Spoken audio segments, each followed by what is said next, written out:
लगती है, जटाजूट बढ़ जाते हैं, त्रिशूल प्रकट हो जाता है हाथ में, लेकिन सांप कहीं भी नहीं है। थोड़ी देर पहले उन्होंने कहा था कि मेरा क्या है बच्चा, सांप और साधु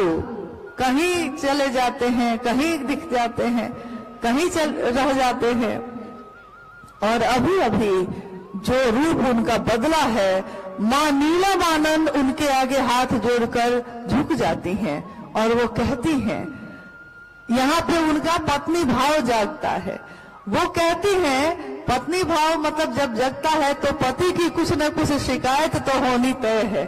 तो मां नीलमानंद कहती हैं कि देखिए ना सरकार, ये घर में बड़ा उथल पुथल करते हैं, मतलब घर में हलचल सी मच जाती है इनके द्वारा। इस पे साधु ने जो कहा है, इस पंक्ति को साहब ने अनेक बार शिव चर्चाओं में कहा है, प्रयोग किया है इसका, इस वाक्य का, कि साधु ने उस समय कहा इनको, साहब को, कि घर को मसान मत बनाओ बच्चा, घर को मसान मत बनाओ बच्चा, घर घर है, घर रहने दो उसको, गृहस्थ आश्रम है ना। और जैसे ही वो सीधी हुई है, खड़ी हुई है, और उन लोगों को देखते देखते वो साधु कहीं नहीं, चांद की रोशनी है, हल्का अंधेरा छाता है, और जैसे ही चांद की रोशनी फिर आती है, कुछ भी नहीं है, कहीं भी नहीं है। साहब झुककर अपनी बंदूक जो उन्होंने गढ़ से ली थी निकलते समय, उठा ली है और दोनों लौट कर आ गए।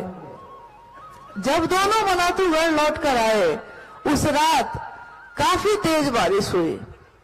बहुत तेज बारिश, और साहब का सरकारी आवास था पाटन में। मां थोड़ा बेचैन हुई, उन्होंने साहब से कहा कि इतनी तेज बारिश में ऊपर की छत भी खराब हो गई थी, बन नहीं पाई, और बारिश इतनी तेज हुई है कि पूरे घर में, कमरे में पानी ही पानी आ गया होगा। सुबह सुबह ये लोग बस तैयार हुए, नाश्ता किया और पाटन की तरफ निकल गए। वहां जाकर उन्होंने देखा कि चारों तरफ 6-6 इंच पानी से आंगन और बाहर भरा हुआ है। तो देखकर उन्होंने समझा कि जब बाहर इतना पानी जमा है तो घर के अंदर कितना होगा, क्योंकि छत तो खुली हुई थी, छत खुली हुई है, और अंदर जब वो प्रवेश करते हैं तो देखते हैं कि उस घर के अंदर के कमरे